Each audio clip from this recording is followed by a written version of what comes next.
மிஷ்கினுக்கு thank பண்ணுறதுலேருந்தே start பண்ணிடுறேன். Thank you Mysskin. நீங்கள் நேற்று நைட்டு படம் பார்த்துட்டு, நான் ஆக்சுவலாக தூங்கலை, நான் வெயிட் பண்ணிட்டு இருந்தேன் உங்கள் கால்காக.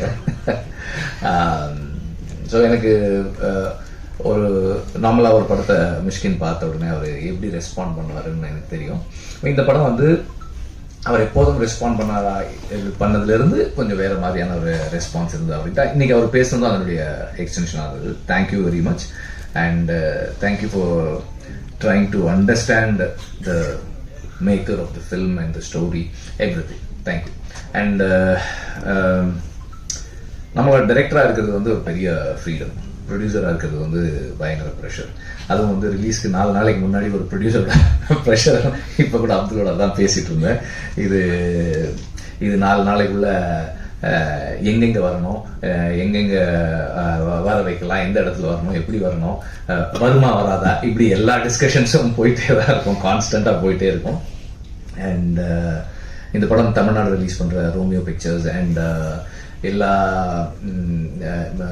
கர்நாடகா, கேரளா அண்ட் நார்த் இந்தியாலையும் ஆந்திராலையும் ரிலீஸ் பண்ணுற எல்லா டிஸ்ட்ரிபியூட்டர்ஸ்க்கும் எங்களோட நன்றி. அண்ட் இந்த படத்துக்கு S pictures mister Seenu fund பண்ணியிருக்காங்க, அவருக்கு நன்றி. அண்ட் அவர் அப்துல் மட்டும் தனியாக கை தட்டுவார். அவர் தான் பணத்தை வாங்கி, அவர்கிட்ட பணத்தை வாங்கி இவங்க எல்லாருக்கும் கொடுக்கறது. அதனால அவருக்கு மட்டும்தான் தெரியும் அது அவர் மிஸ்டர் சீனோ எவ்வளோ முக்கியம் இந்த ப்ராஜெக்டுக்குன்றது.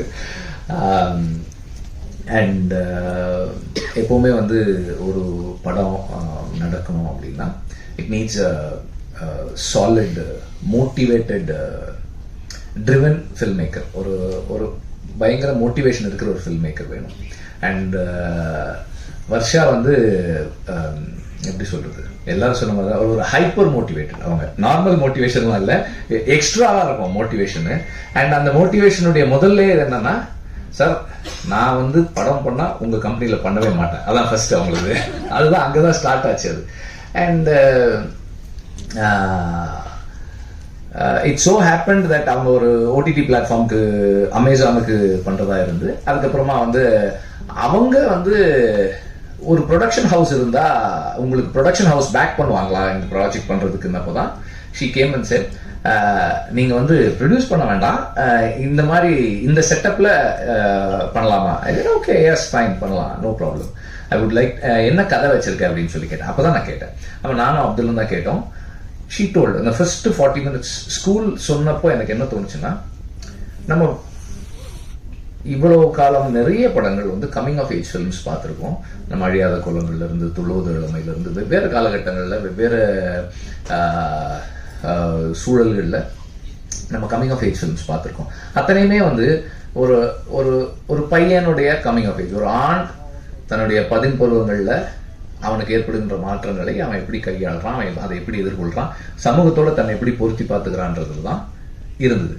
இது ஃபர்ஸ்ட் டைமா ஒரு பொண்ணு தன்னுடைய அந்த 10 பருவங்களுக்குள்ள என்டர் ஆகும்போது அவளுடைய கியூரியாசிட்டி, அந்த அந்த ஆப்போசிட் செக்ஸை எக்ஸ்ப்ளோர் பண்றதா இருக்கட்டும்,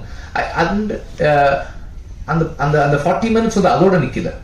it was a self critic. அந்த ஃபேமிலியை, அந்த எஜுகேஷன் சிஸ்டமை எல்லாத்தையுமே கேள்வி கேட்கக்கூடியதா இருந்தது in a very fun way. That I really like. And அந்த ஹோல் ஸ்கிரிப்டுமே என்னன்னா, அந்தந்த காலகட்டங்கள்ல ஒரு ஆணுக்கும் பெண்ணுக்கும் என்ன முதிர்ச்சி இருக்குமோ அந்த அளவுல இருந்து, அந்த இடத்துல இருந்து அந்த அந்த சூழலை ஒரு ஒரு அணுகுன ஒரு தன்மை இருந்தது இந்த ரைட்டிங்ல. That I really like. And அதுக்கப்புறம் படம் பண்ணலாம் ஸ்டார்ட் பண்ணதுக்கு அப்புறம் இப்போ எனக்கு தேங்க் பண்ண யாருமே எனக்கு தேங்க் பண்ண வேண்டியது இல்லை. ஏன்னா வந்து எந்த கிரியேட்டிவ் காலுமே நான் எடுக்கல. அதாவது இந்த காஸ்டிங்ல எல்லாம் எதுவுமே இல்லை, எல்லாமே Varsha was deciding except for 1 or 2 things. 1-2 விஷயங்களை தவிர டெக்னீஷியன்ஸ், ஆர்டிஸ்ட் எல்லாமே ஒர்க் பண்ணாத ஒருத்தர் சிலரை பத்தி வேணா நான் சொல்லியிருக்கேன். இதுல முன்னாடி ஒர்க் பண்றதா இருந்து அப்புறம் ஒர்க் பண்ணாதவங்களை பத்தி வேணா சில கமெண்ட்ஸ் நான் வர்ஷாவோட ஷேர் பண்ணியிருக்கேன். அதர்வைஸ் ஒர்க் பண்ண எல்லாருமே வந்து வர்ஷாவோட சாய்ஸ் தான். And she has inspired the whole team to commit themselves and give their 100% to the film. ஒரு டைரக்டரோட ஸ்பெஷல் அதுதான். அண்ட் இந்த டீமில் ஒர்க் பண்ண எல்லாருக்குமே வந்து என்னுடைய தேங்க்ஸ். அண்ட் ஒரு ஒரு ஒரு படத்தை நிகழ்த்துறதுக்கு எல்லா நிலைகள்லையும் எல்லாருமே தேவை. அண்ட் இந்த லாஸ்ட் ஃபியூ மந்த்ஸாக வந்து என்னோட my boys been part of this team also. அவங்களுக்கும் நன்றி, என்னுடைய தேங்க்ஸ். அண்ட் ஒரு ஒரு ஒரு படம் நடக்கணும் முடியணும் அப்படின்னா நிறைய விஷயங்கள், every thing should fall in place.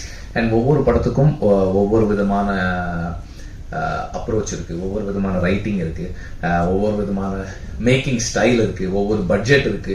எல்லாம் வெவ்வேறையா இருந்தாலும் ஒன்று மட்டும் கடைசியா ஒரு இடத்துக்கு வரும். இந்த ப்ரெஸ் மீட்டு, மீடியா எல்லாருக்கிட்டையும் வந்து இந்த படத்தை நல்லபடியா கொண்டு போய் சேருங்க அப்படின்னு சொல்றது, அது மட்டும் எந்த மாற்றமும் இல்லாமல் அப்படியே இருக்கும். ஏன்னா நிறைய இன்ஃப்ளூயன்ஸ், நிறைய ஏஜென்சி வந்து உங்ககிட்ட இருக்கு. And you can choose. Mysskin சொன்ன மாதிரி நான் வந்து நீங்க வந்து எப்படி இந்த படத்தை பார்க்கணும்னு நான் சொல்ல மாட்டேன். It is your choice. நீங்க வந்து உங்களுக்கு இந்த படம் என்னவா இருக்கோ அதுதான் இந்த படம் உங்களுக்கு இருக்க போகுது. அது வந்து மாற போறது கிடையாது. ஆனால் எனக்கு வந்து நான் இந்த படத்தை பார்க்கறது என்னன்னா, ஒவ்வொரு தலைமுறையும் தனக்கான வாழ்க்கையை, தனக்கான எதிர்காலம் என்னவா இருக்குன்றத அவங்களுடைய முன் தலைமுறை கிட்ட இருந்தும் எந்த சூழல் அவங்க வாழறாங்களோ அதுல இருந்தும் அவங்க கத்துக்கிறாங்க. ஒரு ஒரு 50 வருஷத்துக்கு முன்னாடி, ஒரு 60 வருஷத்துக்கு முன்னாடி ஒரு ஃபேமிலியில வந்து 4 பசங்க 5 பசங்க இருப்பாங்க. That was the most common thing. ஒரு 50 வருஷம் 40 வருஷம் 2 பசங்களா மாறினாங்க.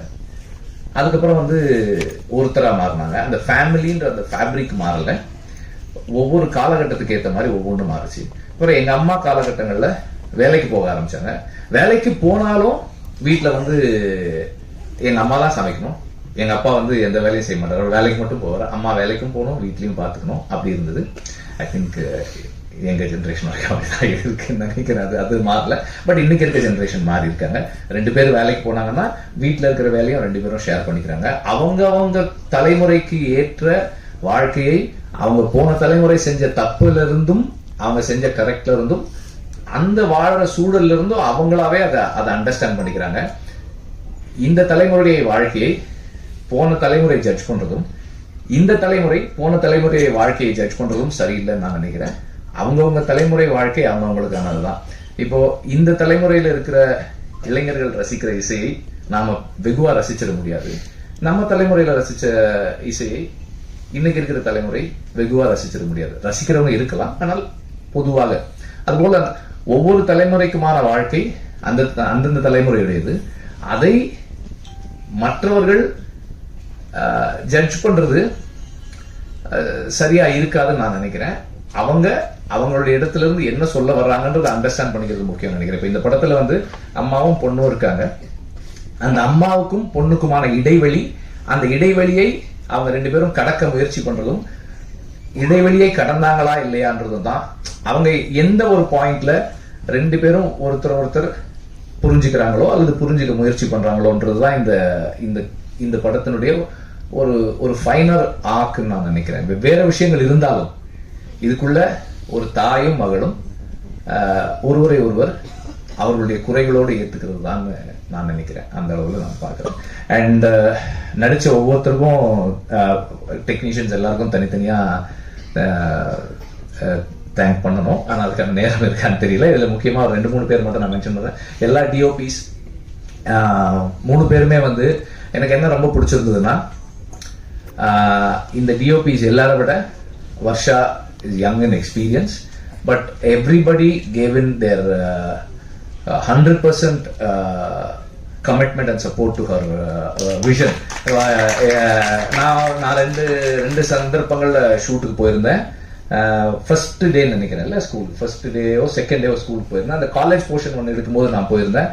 அப்பவும் வந்து எனக்கு வந்து he reminds me so much of ஷங்கி வந்து பாலமேந்திர சாரோட சாங். ஸோ எனக்கு உங்களை பார்க்கும்போது எனக்கு அவரை பார்க்குற ஞாபகம் வருது. அடிக்கடி. பிகாஸ் அதே மாதிரியான ஷங்கி ரொம்ப கூல் பர்சன். எந்த பாலுமகேந்திர சாருக்கு ரைட் ஆப்போசிட். அவர் வந்து பாலுமகேந்திர சார் வந்து ரொம்ப கோவமா ரொம்ப அக்ரெசிவா இருப்பாரு ஸ்பாட்ல. ஷங்கி வந்து அதே வேலையை அதே எஃபிஷியன்சியோட சத்தமே இல்லாமல் செய்வாரு. அந்த மாதிரி தான் இருந்தது பிரின்ஸோட ஒர்க். அண்ட் வர்ஷா என்ன கேட்டாலும் he was always okay we'll do it, fine, அவ்வளவுதான் இருந்தது. அந்த மாதிரிதான் இருந்தது.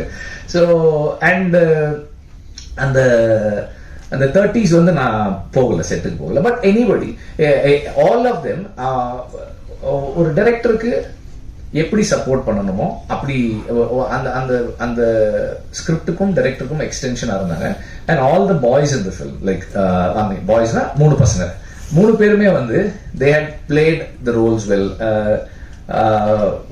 ரிதுவுக்கு வந்து ஒரு அந்த ஸ்கூல் ஒன்று இருக்கு. அப்புறம் லேட்டர் 30s ஒரு போர்ஷன் இருக்கு. அந்த டைம் வந்து it really work and both of them have done a very good job. அண்ட் அம்மா டிஜே as always, ஆக்சுவலாக நான் டிஜே வந்து ரொம்ப தேங்க் பண்ணேன் இந்த படத்தில் பண்ணதுக்கு. பிகாஸ் ஃபார் டிஜே அது சின்ன ரோல், டிஜே பண்ணியிருக்க ரோல்ஸோட கம்பேர் பண்ண சின்ன role. But he wanted to do the film for Varsha. Varsha கேட்குறாங்க, அதனால நான் பண்றேன்னு சொல்லிட்டு கேட்டான். And then the other person Shashank is a new boy. he is also done the எனக்கு ஆக்சுவலாக இன்டர்மிஷன்ல ஒரு எபிசோடு இருக்கு. அது வந்து பசங்க எப்படி ரியாக்ட் பண்ணுவாங்க தெரியல. வி ஹேட் அ ஸ்கிரீனிங், ஒரு 1000 காலேஜ் ஸ்டூடெண்ட்ஸை கூப்பிட்டு போட்டு காமிச்சோம். அதில் வந்து அந்த இன்டர்மிஷன்ல ஒரு ஈவெண்ட் ஒன்று நடக்கும். அதுக்கு பாய்ஸ் எப்படி ரியாக்ட் பண்ணுவாங்க அப்படின்னு எனக்கு பார்க்கணும்னு இருந்தது. ஆக்சுவலாக பாய்ஸ் கிளாப் பண்ணாங்க. I was surprised. ஓகே, இன்னைக்கு இருக்கிற பசங்க கொஞ்சம் டிஃப்ரெண்டா இருக்காங்க. நான் வந்து என்னோட டைம்ஸ்ல காலேஜ் ஸ்டூடெண்ட் அப்படி ஒரு சீன் பார்த்துருந்தேன், I might not have enjoyed it. But பசங்க இன்னைக்கு அது கிளாப் பண்ணாங்க. I think there is lot of change. இந்த தலைமுறை என்னுடைய தலைமுறையில இருந்து வேற மாதிரி தான் வாழ்க்கையை பார்க்குது, உறவுகளை பார்க்குதுன்றதுக்கு எனக்கு அது ஒரு இதாக இருந்தது. அண்ட் அம்மா, பொண்ணு, பாட்டி, அவங்க 3 பேரும் வந்து 3 ஜெனரேஷன்ஸ்.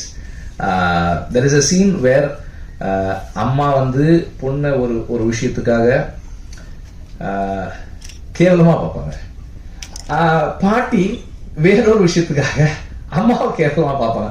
ஒவ்வொரு ஜெனரேஷன் எப்படி பார்க்குதுன்றது அது படமா பார்க்கும்போது வில் see that அது எப்படி இப்போ சொன்னா எப்படி இருக்கும்னு தெரியல. அதனால I am staying away from it.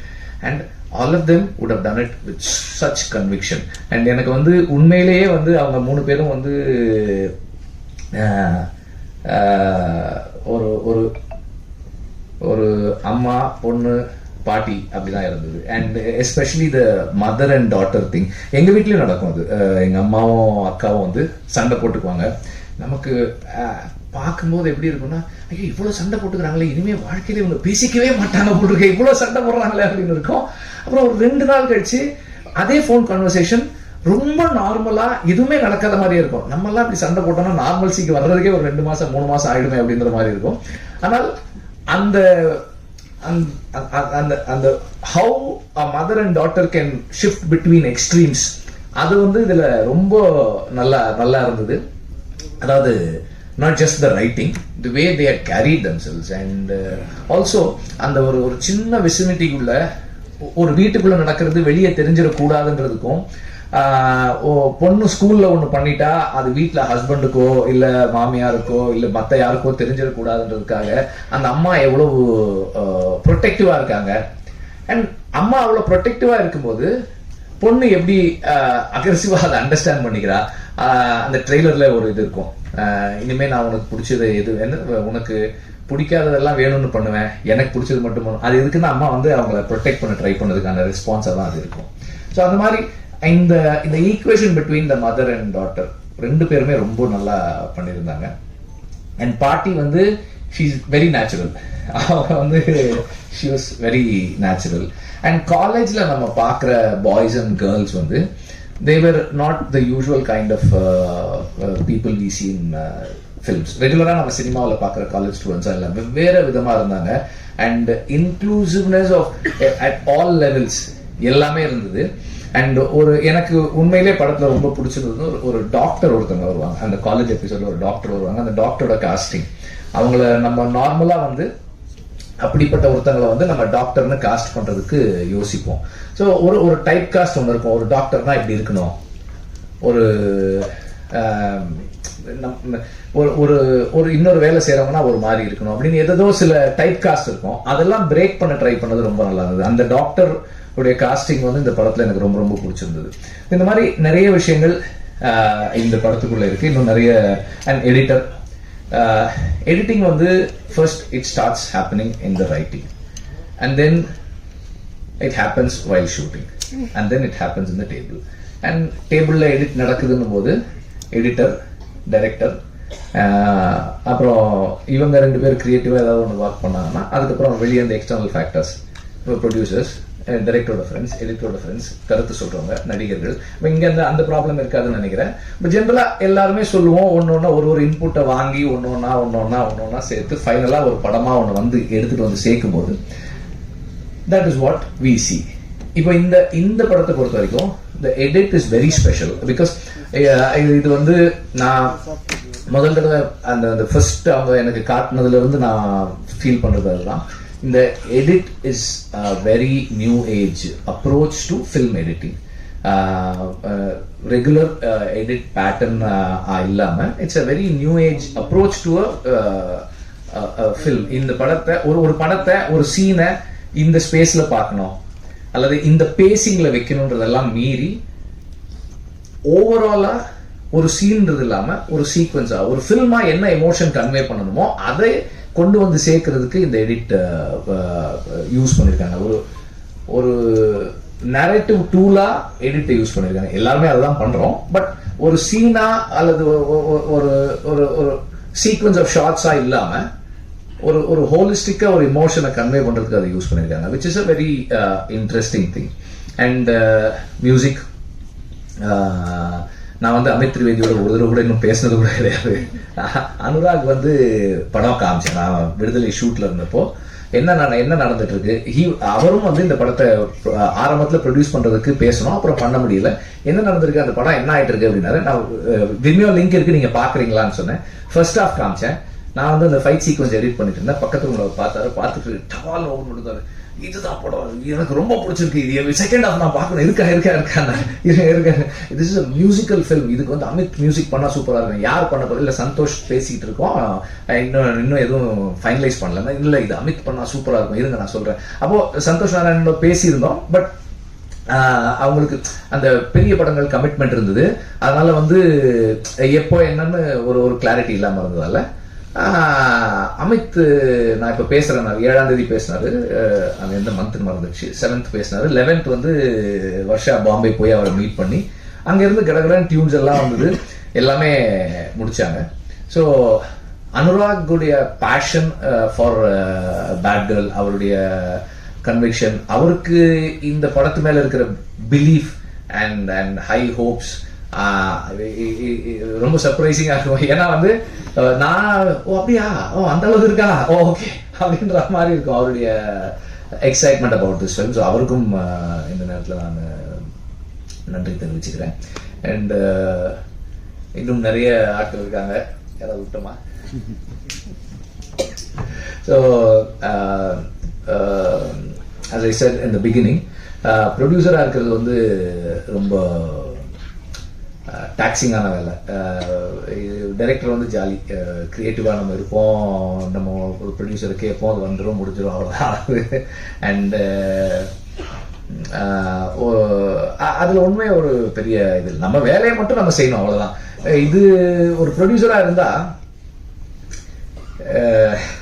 நம்ம டீசருக்கு கீழே வர்ற கமெண்ட்ல இருந்து எல்லாத்துக்கும் நம்ம வந்து கவனமா இருக்க வேண்டி இருக்கும். ஓகே இப்படி இப்போ ஒருத்தர் பேசும்போது யோசிச்சிட்டே இருந்தேன், ஓகே இதுக்கு என்ன கமெண்ட் வரப்போகுது, அடுத்தடுத்து என்ன வரும், ஓகே நம்ம இப்போ பேசும்போதே ஒன்று ஸ்லிப் ஆயிடுச்சு எனக்கு. நான் யோசிச்சேன், ஓகே இப்போ அடுத்து இதுக்கு என்ன சொல்ல போறாங்க, இப்படிதான் யோசிச்சுக்கிட்டே இருக்கிறேன்.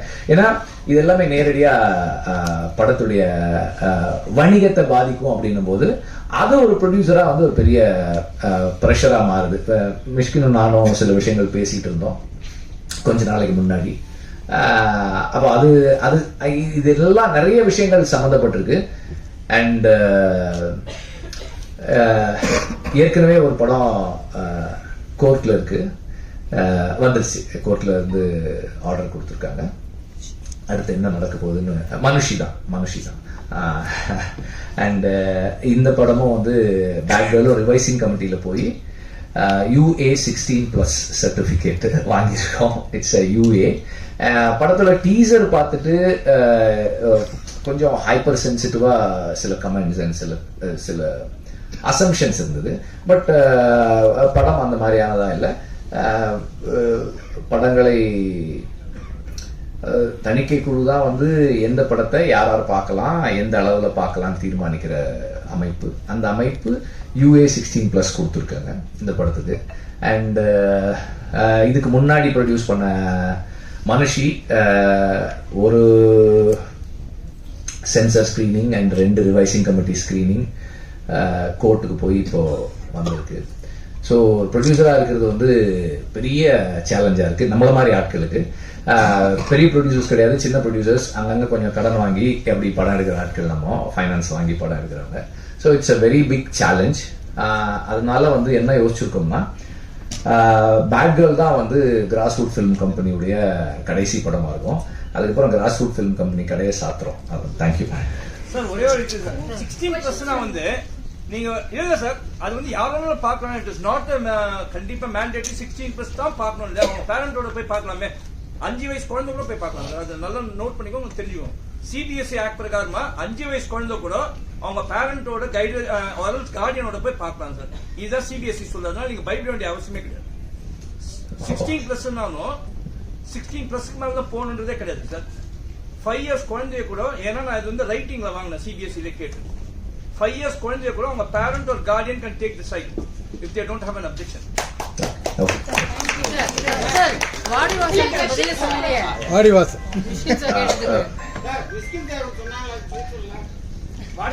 ஒரு நிமிஷம் வந்துச்சு பாருங்க, எதை மறந்துட்டீங்களான்னு கேட்டேன். எனக்கு வந்து கூடவே சில பேர் இருக்கும்போது அதை கவனிக்கிறதுக்கு மறந்துடுறேன். ஃபர்ஸ்ட் வந்து எனக்கு இந்த படத்துல நேரடியா சம்பந்தமே படாத சொக்கலிங்கம் வந்து என்னோட நான் அசிஸ்டன்ட் டைரக்டரா இருக்கும்போது அசிஸ்டன்ட் மேனேஜர். அப்புறம் ஆடுகளம்ல இருந்து என்னுடைய எல்லா படங்களுக்கும் அவர் கூட ஒர்க் பண்ணியிருக்காரு. அண்ட் இப்போ இந்த முந்தானத்து வரைக்கும் அவர் வந்து இந்த படத்தோட எந்த விதத்தையும் சம்மந்தப்படல, இன்டைரக்டா தான் சம்மந்தப்பட்டிருந்தாரு. முந்தானத்து டடாலடியா ஒரு என்ட்ரி கொடுத்து ஒரு பெரிய இக்கட்டான ஒரு சூழல்ல இருந்து படத்தை சேவ் பண்றதுக்கான ஒரு சின்ன வேலை பார்த்தாரு. அப்புறம்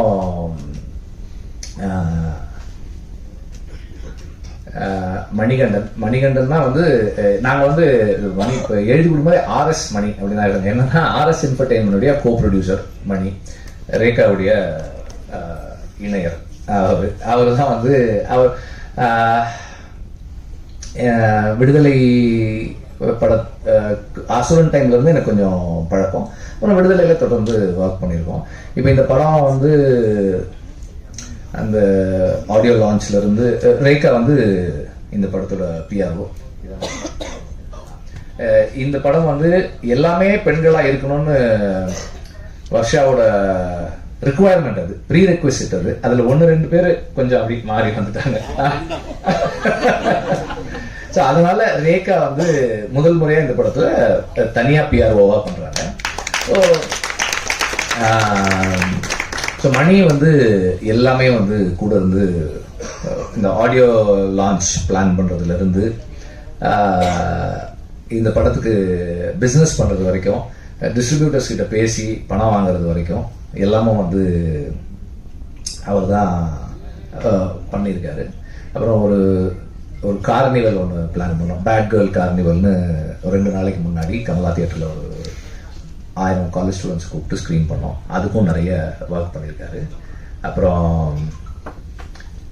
இந்த படத்தில் வந்து கடைசி நேரத்தில் பேமெண்ட்டு கொடுக்க முடியாமல் 2 முறை ராஜ் சினி சர்வீஸ், அப்புறமா வந்து லார்வன் CG இது, அவங்க வந்து நான் ஃபோன் பண்ணேன். அப்போ அந்த ரிலீஸ்க்கு அப்புறம் பணம் சார் என்ன சார் எல்லாம் ராஜ் சினி சர்வீஸ் வந்து வேல்ராஜ் உடையது சார் என்ன சார் அதெல்லாம் வந்து பணம்லாம் வேணாம், இல்லை நான் ரிலீஸ்க்கு அப்புறம் தரேன் அப்படின்னு 2 பேருக்குமே அப்படிதான் சொன்னேன்.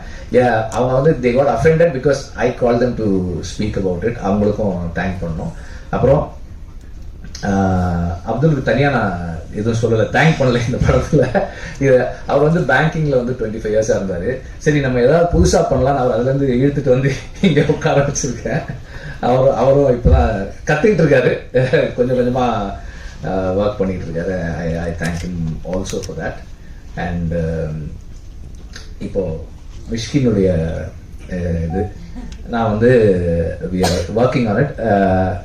ராஜா இப்போ வந்து இங்க என்னால நீங்க இங்க போட்டு டவால்ல உடைச்சிட்டீங்க, இங்க இருந்து என்னால எதுவும் சொல்ல முடியாது due to lot of technical reasons.